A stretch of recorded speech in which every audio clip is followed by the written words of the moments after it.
Hello दोस्तों, भविष्य निर्माण एचडी क्लासेस के यूट्यूब चैनल पर मैं मिथिलेश कुमार आपका स्वागत करता हूं। दोस्त, जैसा कि आप जानते हैं कि हम क्लास 9th की एनसीईआरटी साइंस में केमिस्ट्री को कवर कर रहे हैं और केमिस्ट्री में हमने आपको चैप्टर 1 बता दिया था। चैप्टर के पार्ट 1 हमने आपको बताया था और पार्ट 2 आज आपको हम बताएंगे। अगर आप किसी भी कंपटीशन एग्ज़ाम की तैयारी कर रहे हैं तो यह वीडियो आपके लिए बहुत यूजफुल होने वाला है। आप बिना इस वीडियो को स्किप किए अंत तक ज़रूर देखिएगा। वास्तव में हम बता रहे हैं कि ये वीडियो देखने के बाद आपको मज़ा आ जाएगा।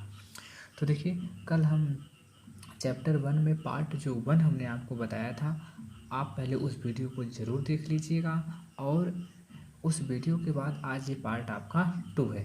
कल हमने आपको पार्ट 1 वीडियो में रसायन विज्ञान की परिभाषा के बारे में, रसायन विज्ञान का सर्वप्रथम विकास किस देश में हुआ था, आधुनिक रसायन विज्ञान का जनक किसे कहा जाता है, पदार्थ किसे कहते हैं, पदार्थ के भौतिक स्वरूप कौन कौन से होते हैं, पदार्थ के कौन कौन से रासायनिक गुण होते हैं और पदार्थ की 5 अवस्थाएं होते हैं, जिसमें हमने आपको ठोस पदार्थ अवस्था के बारे में, द्रव अवस्था के बारे में, गैसीय अवस्था के बारे में और प्लाज्मा के बारे में और बोस-आइंस्टीन कंडेंसेट यानी पीईसी के बारे में बता दिया था। तो चलिए दोस्तों, बिना समय गंवाए हम आपका आज वीडियो 1 का पार्ट 2 आपको बता रहे हैं। तो चलिए, कल हमने आपको बताया था यहाँ तक। आज हम आपको बताएंगे पदार्थ की अवस्थाओं में परिवर्तन के बारे में, पदार्थ की अवस्थाओं के परिवर्तन के बारे में। तो देखिए, जो पदार्थ की अवस्थाएं होती हैं, देख लीजिए, जल ही एक ऐसा पदार्थ होता है जो तीनों अवस्थाओं में पाया जाता है।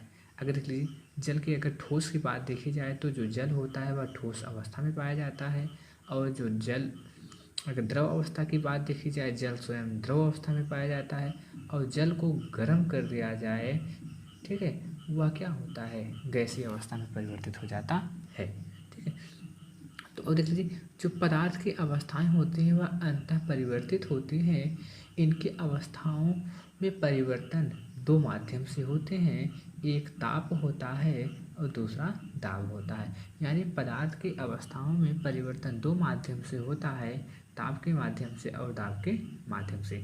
आइए चलते हैं, ताप का माध्यम क्या होता है और दाब का माध्यम क्या होता है उसके बारे में पढ़ते हैं। तो देखिए, ये जो होता है ताप परिवर्तन, तापमान में परिवर्तन।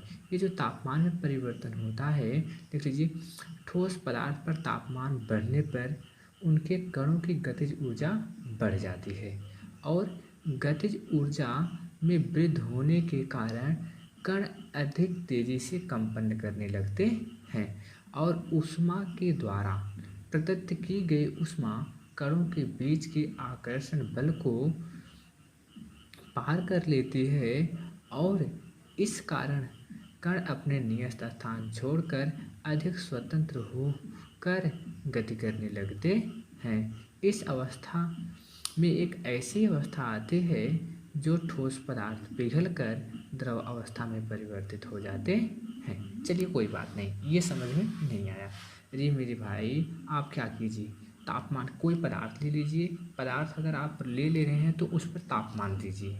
जब आप उसको टेम्परेचर पर गर्म करेंगे तो कुछ समय पश्चात जो पदार्थ के कण रहेंगे वो तापमान के कारण धीरे धीरे क्या होने लगेंगे, गलने लगेंगे, और जब वो तापमान के कारण गलने लगेंगे तो उनके कणों के बीच में क्या हो जाएगी, गतिज ऊर्जा हो जाएगी, और जब गतिज ऊर्जा बढ़ जाएगी तो क्या होगा, उनके कण एक दूसरे से क्या होने लगेंगे, कंपन करने लगेंगे, और जब कंपन करने लगेंगे तो ये तापमान के परिवर्तन के कारण ही क्या हो जाता है, वो पिघल जाता है।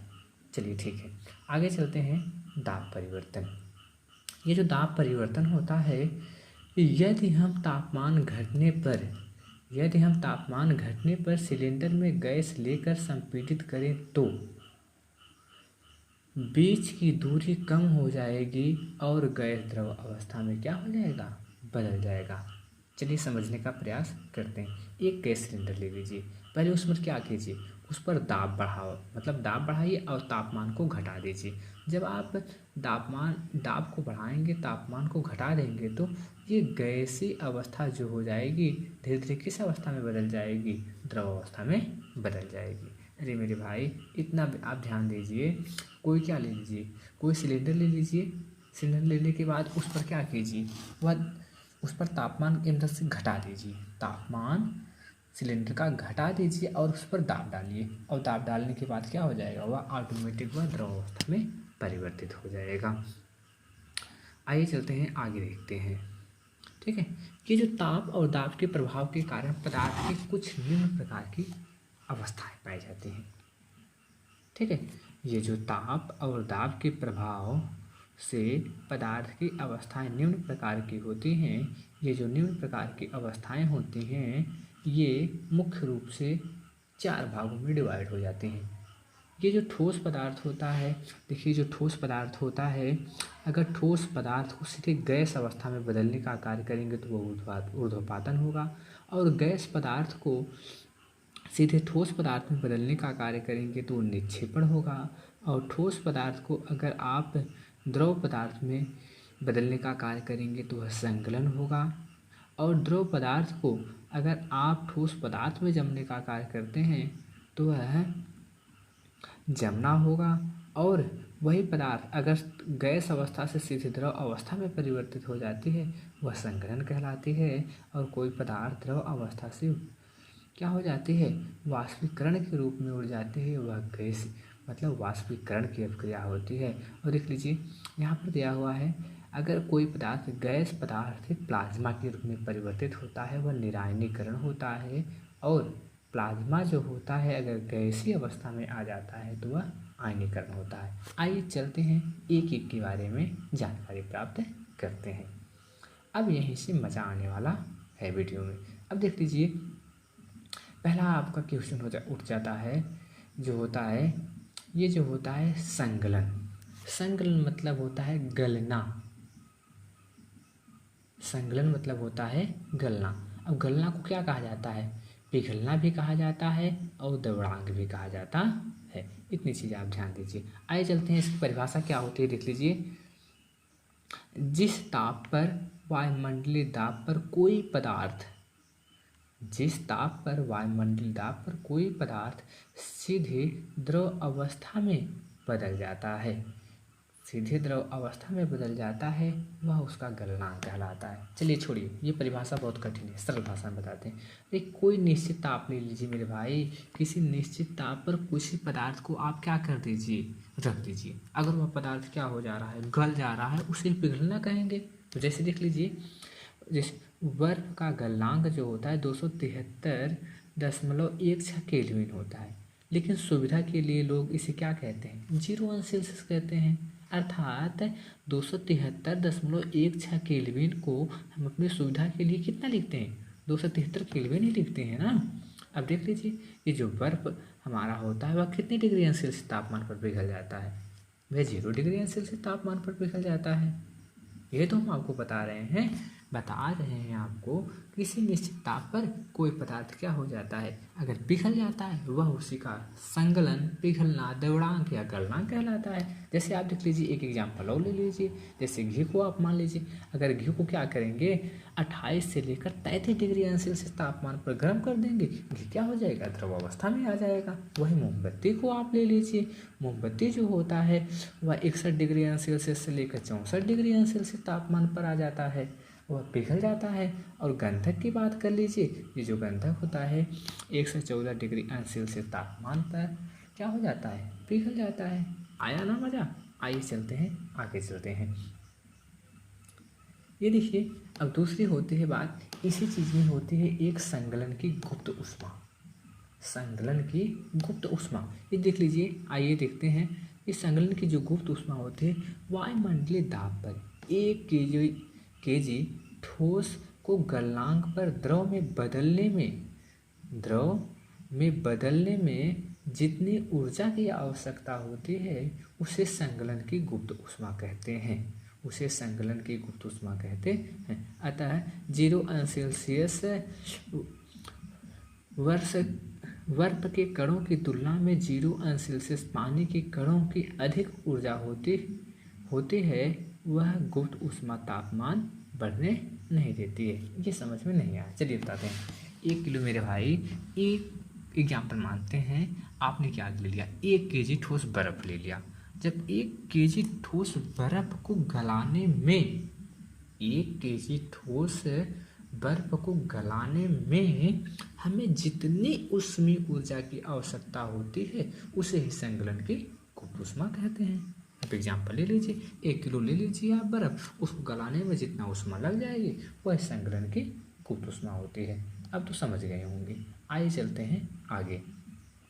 अब दूसरी जो हेडिंग होता है वो जिसे हिमांक्या जमुना कहा जाता है, जिसे हिमांक्या जमुना कहा जाता है। अब देख लीजिए परिभाषा को, देख लीजिए, जब किसी निश्चित ताप पर पदार्थ द्रव अवस्था से ठोस अवस्था में परिवर्तित हो जाता है वह उस पदार्थ की हिमांक्या जमुना कहलाता है। सेम टू सेम संगलन का उल्टा परिभाषा सेम टू सेम है। इसे देख लीजिए, बर्फ, पानी का जो बर्फ होता, बर्फ के रूप में जमना, जैसे पानी का बर्फ के रूप में जमना। हाँ, एक चीज़ आप ध्यान दीजिएगा, नोट याद कर लीजिए, जो शुद्ध जल होता है वह 0 डिग्री सेल्सियस तापमान पर जम जाता है। अगर शुद्ध जल होता है वह 0 डिग्री सेल्सियस तापमान पर जम जाता है, लेकिन अगर जल में कोई और पदार्थ मिला होता है, यानी जल में कोई अशुद्ध कण और मिले होते हैं, तो वह जल 0 डिग्री सेल्सियस से ज़्यादा तापमान पर क्या होगा, जमेगा, मतलब जमने का कार्य करेगा। ठीक है, आइए देखते हैं। अब तीसरी जो हेडिंग है आपकी वह होता है क्वथनांक। क्वथनांक को हम उबलना कहते हैं, क्वथनांक को हम उबलना कहते हैं। अब देख लीजिए, ये जो क्वथनांक की परिभाषा होती है, जब हम किसी निश्चित ताप पर द्रव उबलने लगता है, जब किसी निश्चित ताप पर द्रव उबलने लगता है वह द्रव का क्वथनांक कहलाता है। अरे भाई, आप पानी को ले लीजिए, रख दीजिए, वह द्रव अवस्था में रहेगा, लेकिन वही द्रव तब तक आप तापमान दीजिए जब तक उबलने ना लगे। जब उबलने लगेगा तो वह उसका क्या कहलाएगा, क्वथनांक कहलाएगा या उबलना कहलाएगा। जैसे देख लीजिए जल का क्वथनांक कितना होता है, 373 केल्विन यानी 100 डिग्री अंश सेल्सियस होता है। ठीक है, यानी 100 डिग्री अंश सेल्सियस तापमान पर जो जल होता है वह क्या होने लगता है, पूर्ण रूप से उबलने लगता है। हाँ, एक चीज़ आप ध्यान दीजिए, अगर अशुद्ध जल है तो उसका क्वथनांक 100 डिग्री अंश सेल्सियस से ज़्यादा होगा। और आप देख लीजिए, जो पारा का क्वथनांक होता है 356.7 डिग्री अंश सेल्सियस तापमान पर होता है, और ब्रोमीन का जो क्वथनांक होता है वह 58.8 डिग्री अंश सेल्सियस होता है, और जो क्लोरीन का क्वथनांक होता है वह 34 डिग्री अंश सेल्सियस होता है, और जो एल्कोहल होता है, एल्कोहल मतलब शराब, जो शराब होता है उसका क्वथनांक 78 मतलब अंश सेल्सियस होता है। और आगे आइए चलते हैं। देखिए, अब आ गया ऊर्ध्वपातन। ऊर्ध्वपातन देख लीजिए, ऊर्ध्वपातन ये सबसे महत्वपूर्ण क्वेश्चन है। यहाँ से एग्जाम्पल के रूप में किसी भी कंपटीशन के एग्जाम में पूछ लेता है, बताइए ऊर्ध्वपातन का कौन सा एग्जाम्पल है। दे देगा आपको, नवसादर दे देगा, आयोडीन दे देगा, अमोनिया दे देगा, फिनेप्थिलीन दे देगा, एंथ्रेसीन दे देगा। आप सिर्फ नवसादर और कपूर का नाम जानते हैं सर, यही होता है ऊर्ध्वपातन, लेकिन हमने आपको एग्जाम्पल के रूप में और आज आपको हम बताएंगे। आइए देखते हैं पहले ऊर्ध्वपातन है क्या। ठीक है, तो सबसे चीज़ आप जानते रहिए, ऐसे पदार्थ जो ठोस अवस्था से सीधे किस अवस्था में, द्रव अवस्था में परिवर्तित हो जाते हैं उसे ही ऊर्ध्वपातन कहा जाता है। जैसे आप नवसादर को ले लीजिए, नवसादर का नाम आपने सुना है, नवसादर को अमोनिया क्लोराइड कहा जाता है, जिसे हिंदी और घर की भाषा में लोग कपूर कहते हैं। अरे भाई, किसी भी कहीं भी आप आरती करने वगैरह जाते हैं तो लिखिए कपूर को ही देते हैं ना, आरती वगैरह करते हैं, कपूर को जलाने के बाद आप आरती करते हैं। ठीक है, उसके बाद जो आयोडीन होता है वह सीधे क्या हो जाता है, ठोस अवस्था से गैसीय अवस्था में परिवर्तित हो जाता है। ये देख लीजिए नेपथलीन जो होता है और एंथ्रासीन जो होता है, ये भी क्या होते हैं, जो रसायन होते हैं ये क्या होते हैं, ठोस अवस्था से सीधे गैस अवस्था में परिवर्तित हो जाते हैं। देख लीजिए यहाँ पर एक प्रयोग के माध्यम से समझाने का प्रयास किया है। तो देख लीजिए, आप देखिए यहाँ पर देख लीजिए, ये जो है आपका एक प्रकार का बर्तन है। ठीक है, ये देख लीजिए ऊपर सबसे ऊपर रुई का टुकड़ा रखा गया है। और देख लीजिए ये जो होता है उल्टा कीप रखा गया है। कीप मतलब जार होता है, उस कीप को क्या कर दिया गया, उल्टा करके रख दिया गया है। और देख लीजिए यहाँ पर देख लीजिए, अब यहाँ पर देख लीजिए ये क्या है, ये क्या होती है, चीनी मिट्टी की प्याली होती है, चीनी मिट्टी की प्याली होती है। अब देख लीजिए बर्नर के माध्यम से जब इस पर तापमान दिया जाता है, बर्नर के माध्यम से जब इसको तापमान दिया जाता है तो देख लीजिए यहाँ पर रखा गया है नवसादर। क्या रखा गया है, नवसादर रखा गया है। जब ये तापमान रखा जाएगा, ठीक है, तो जब इसको क्या करेंगे, टेम्परेचर देंगे, तो ये जो नवसादर होता है ना, ये क्या हो जाता है, सीधे वाष्प के रूप में क्या हो जाता है, परिवर्तित हो जाता है। ये इसी का एग्जाम्पल होता है, प्रयोग के माध्यम से आप शायद समझ गए होंगे। तो आइए चलते हैं आगे। देखिए अगला हेडिंग है निक्षेपण। निक्षेपण को हम प्रावस्था संक्रमण भी कहते हैं। ठीक है, निक्षेपण की परिभाषा होती है, निक्षेपण एक ऊष्मागतिकीय प्रक्रिया है जिसमें कोई गैस ठोस बन जाती है, जिसमें कोई गैस ठोस बन जाती है। आप एग्जाम्पल को ले लीजिए कार्बन डाइऑक्साइड, जिसे शुष्क कार्बन के नाम से भी जाना जाता है। ठीक है, और अगला हेडिंग है जो आपको होता है संघनन। देख लीजिए संघनन क्या होती है, वाष्प में, जल में जो वाष्प होती है, वाष्प को जल में बदलने की क्रिया को संघनन कहा जाता है। वाष्प को जल में बदलने की क्रिया को संघनन कहते हैं। या आप देख लीजिए जब वायुमंडल में जल वाष्प की छोटी छोटी बूंदें तापमान कम होने के कारण आपस में मिलने लगती है तो उस क्रिया को क्या कहते हैं, संघनन कहते हैं। अरे भाई, वायुमंडल में जब जल वाष्प की मात्रा बढ़ जाती है तो उनकी छोटी छोटी बूंदें क्या हो जाती है। देख लीजिए सर्दियों के दिनों में घासों पर क्या होते हैं, छोटे छोटे क्या होते हैं, बूंद पड़ी होते हैं, वह उसी का क्या कहलाता है, संघनन कहलाता है। जैसे एग्जाम्पल लिख लीजिए, कोहरा का नाम सुना है, कोहरे पर ही क्या होते हैं, कोहरे से भी संघनन बनता है। ओस का नाम सुना है, हाँ सर जी सुना है। बादल का नाम सुना है। ये सभी क्या होते हैं, ये सभी संघनन के उदाहरण होते हैं। एक चीज़ हमें आप ये बता दीजिए, बरसात किस कारण होती है, तो ख्याल कीजिए, जो संघनन के ही द्वारा क्या होती है, बरसात होती है। संघनन के माध्यम से ही बरसात होती है मेरे भाई।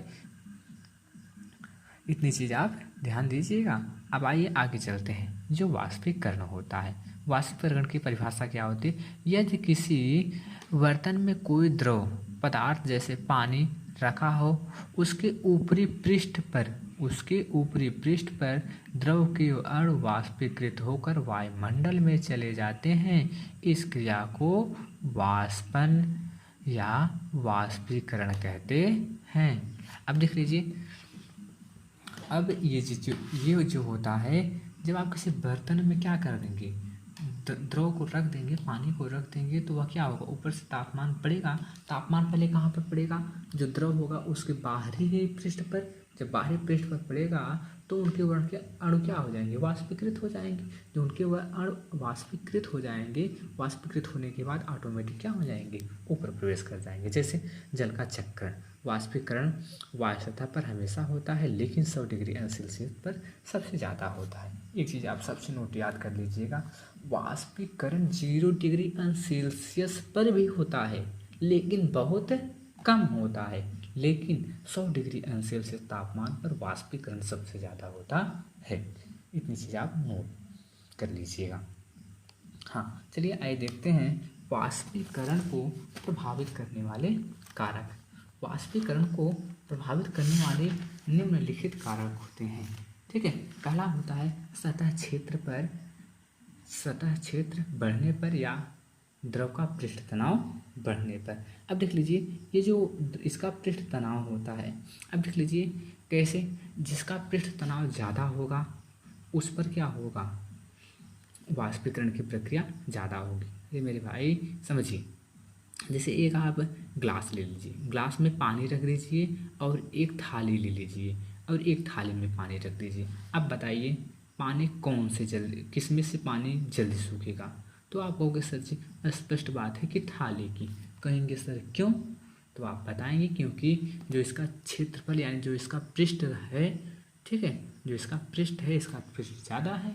जब इसका पृष्ठ ज़्यादा होगा तो क्या होगा, उसका उनके जो तापमान के अणु होंगे जल्दी वाष्पीकृत होंगे और जल्दी से उड़ जाएंगे। लेकिन जो ग्लास होंगे उसमें तापमान की मात्रा कम होगी, और जब तापमान की मात्रा कम होगी तो उनमें उनके जो अणु होंगे धीरे धीरे छोटे छोटे मतलब कम रूप में वो उड़ेंगे। ठीक है।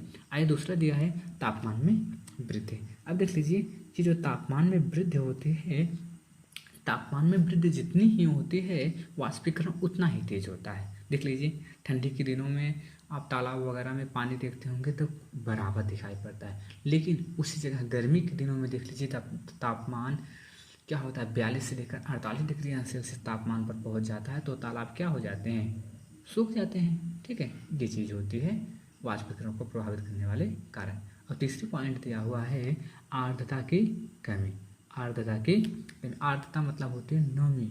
जब जहाँ पर नमी की कमी ज़्यादा होगी, मतलब नमी ज़्यादा होगी, वहाँ पर वाष्पीकरण ज़्यादा होगा। और चौथा पॉइंट दिया है वायु की गति में वृद्धि।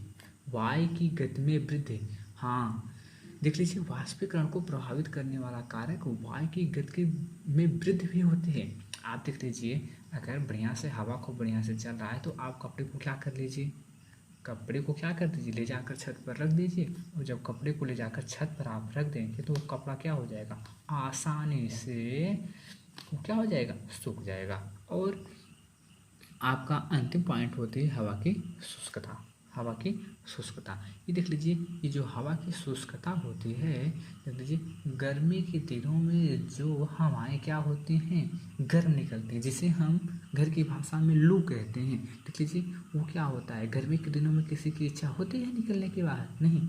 तो ये जो हवा की शुष्कता यानी हवा में नमी की मात्रा जब कम हो जाती है तो हवा की शुष्कता कहलाती है। तो देख लीजिए क्या होता है, जब इसकी शुष्कता ज़्यादा होगी तो जहाँ पर नमी ज़्यादा होगी वहाँ से यह क्या करेगा, वहाँ से जल को अवशोषित करने का कार्य करेगा। ठीक है, हम इतना जानते हैं कि आपको समझ में आ गया होगा। आइए देखते हैं वाष्पीकरण के कारण शीतलता हमें कैसे महसूस होती है। जैसे कारण पूछ लेता है कि गर्मी के दिनों में हमें सूती वस्त्र क्यों पहनने चाहिए, उसी का एग्जाम्पल ये है। आइए देखते हैं हमें शीतलता क्यों महसूस होती है। देख लीजिए वाष्पीकरण की प्रक्रिया के दौरान लुप्त हुई ऊष्मा को पुनः प्राप्त करने के लिए द्रव के कण आप अपने आसपास के वातावरण से ऊर्जा अवशोषित कर लेते हैं और इस वातावरण के कारण हमें शीतलता महसूस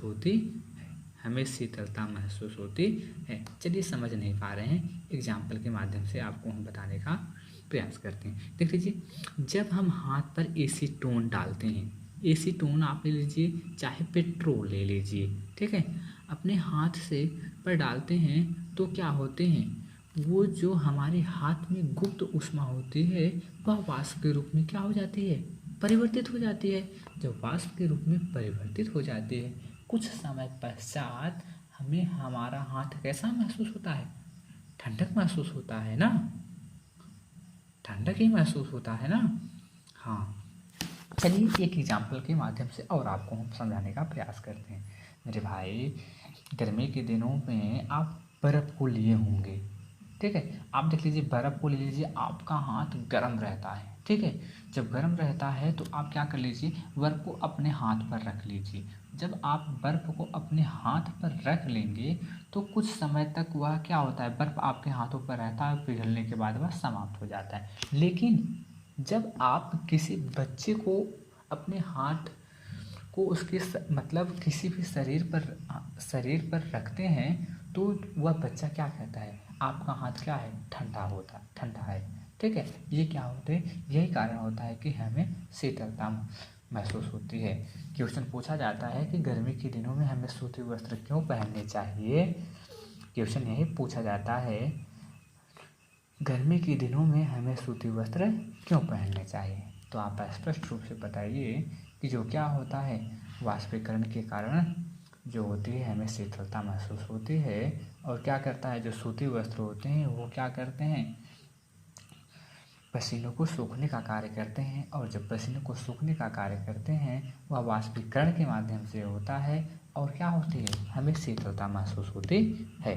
ठीक है, आइए अब देखते हैं कुछ महत्वपूर्ण क्वेश्चन दिया हुआ है, इसको पढ़ लेते हैं। हाँ, एक चीज़ दिया हुआ है कि तापमान का मात्रक केल्विन होता है। हम इतना देर तक चिल्लाते चले आ रहे हैं तापमान तापमान तापमान, ये आप ध्यान दीजिएगा, जो तापमान का मात्रक केल्विन होता है। हाँ, और 0 अंश सेल्सियस बराबर क्या होता है, 0 अंश सेल्सियस बराबर 273.16 केल्विन होता है। आप इतना ध्यान दीजिएगा। यहाँ से क्वेश्चन उठता है, यहाँ से क्वेश्चन पूछता भी है, तापमान का माप में केल्विन से, तापमान की मापन को केल्विन से सेल्सियस में बदलने के लिए तापमान से 273 घटा देते हैं और सेल्सियस को केल्विन में बदलने के लिए तापमान से 273 क्या कर देते हैं, जोड़ देते हैं। मेरे भाई अब इतनी चीज़ आप ध्यान दीजिएगा। जैसे यहाँ पर देख लीजिए, अगर किसी चीज़ का पूछ लिया जाए, किसी चीज़ का, जैसे हम मानते हैं बर्फ़ का तापमान 273 केल्विन होता है। अब देख लीजिए, अब केल्विन को सेल्सियस में बदलने के लिए हम क्या करेंगे, 273 घटा लेंगे।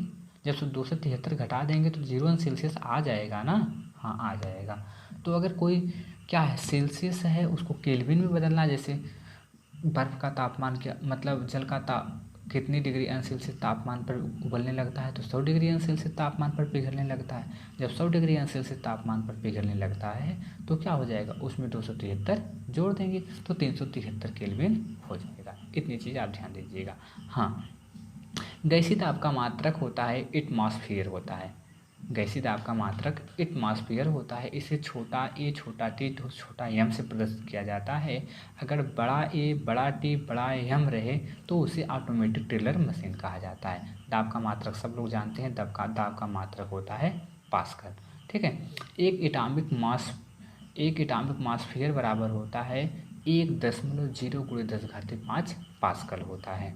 ठीक है, हाँ, उसके बाद अगला दिया है नोट पॉइंट, बर्फीले जल में भरे गिलास की बाहरी सतह पर जल की बूंदें वाष्प के कारण आ जाते हैं। एक चीज़ आप ध्यान दीजिएगा, आप कभी क्या होता है, गर्मी के दिनों में आपको फ्रिज से पानी लाकर रख दिया जाता है कांच के गिलास में, तो कुछ समय तक अगर आप रख देंगे तो थोड़े समय पश्चात क्या हो जाता है, कांच की बाहरी सतह पर क्या हो जाता है, जल की वाष्प धीरे धीरे आ जाते हैं। ये चीज़ आप ध्यान दीजिएगा।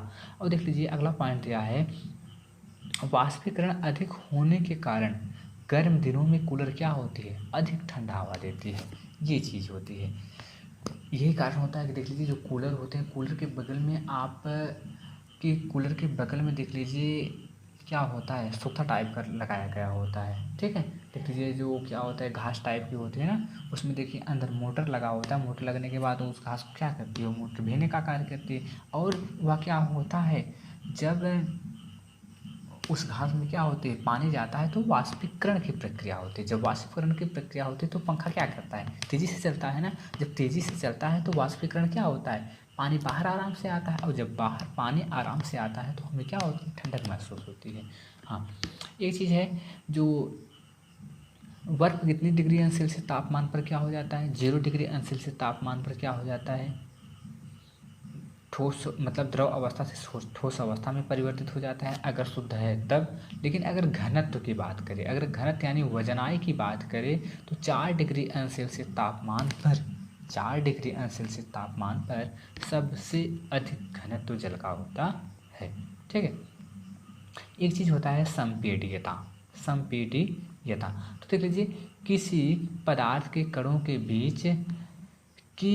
बीच की दूरी को बल लगाकर कम करने की क्रिया को संपीड़िता कहते हैं। अरे भाई, संपीड़िता मतलब जैसे आप गुब्बारा ले लीजिए। गुब्बारा को खूब बढ़िया से मुख द्वारा क्या कीजिए, हवा भरिए और फूल जाए और उसको दबाने का कार्य कीजिए। देखिए, जब आप दबाते हैं किसी पदार्थ के कणों के बीच में की दूरी को क्या करते हैं, बल लगाकर कम करना ही संपीड़िता कहलाती है। गुब्बारा आप लेते हैं, लेने के बाद आप क्या करेंगे, दबाइए, दब जाता है ना, वह उसी की प्रक्रिया को क्या कहा जाता है, संपीड़िता कहा जाता है। ठीक है। और आपकी किताब में 2 चीज़ सबसे महत्वपूर्ण चीज़ दिया हुआ है कि जो होता है, ये जो संपीड़िता होते हैं इसमें 2 क्वेश्चन दिया हुआ है। ये जो होता है, आप जब रसोई घर में क्या करते हैं, भोजन बनाते हैं, तो उसके प्रयोग में आने वाले क्वेश्चन होते हैं। ठीक है। तो ये एक चीज़ होता है एलपीजी गैस। एलपीजी गैस का पूरा नाम पूछ लिया जाता है कंपटीशन में, जैसे एनटीपीसी एग्ज़ाम हो गया, एसएससी के किसी प्रकार के एग्ज़ाम हो गए। ठीक है। तो जैसे यूपीपी का एग्ज़ाम हो गया, पटवारी का एग्ज़ाम हो गया, ये सभी एग्ज़ामों में कभी ना कभी 1-2 नंबर से क्वेश्चन क्या करता है, नाम दे देगा इंग्लिश में और कहेगा इसका पूरा नाम बताइए। तो उस प्रकार के एग्ज़ाम में ये क्वेश्चन आते हैं। तो जैसे देख लीजिए, दिया होता है एलपीजी का, कह देगा एलपीजी दे देगा, कहेगा फुल फार्म बताइए। तो एलपीजी का फुल फार्म होता है लिक्विड पेट्रोलियम गैस। और दूसरा जो होता है सीएनजी। ठीक है।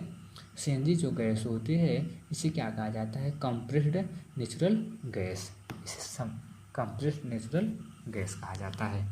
तो दोस्तों, ये वीडियो आज आपका समाप्त होता है और आज आपका पाठ 1 भी, रसायन विज्ञान का चैप्टर आपका 1 भी समाप्त होता है।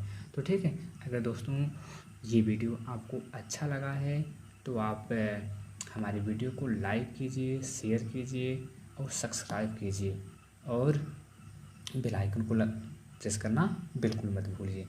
तो अगर आपको वीडियो अच्छा लगा है तो बहुत बहुत धन्यवाद। तब तक के लिए हंसते रहिए, मुस्कुराते रहिए। जय हिंद, जय भारत।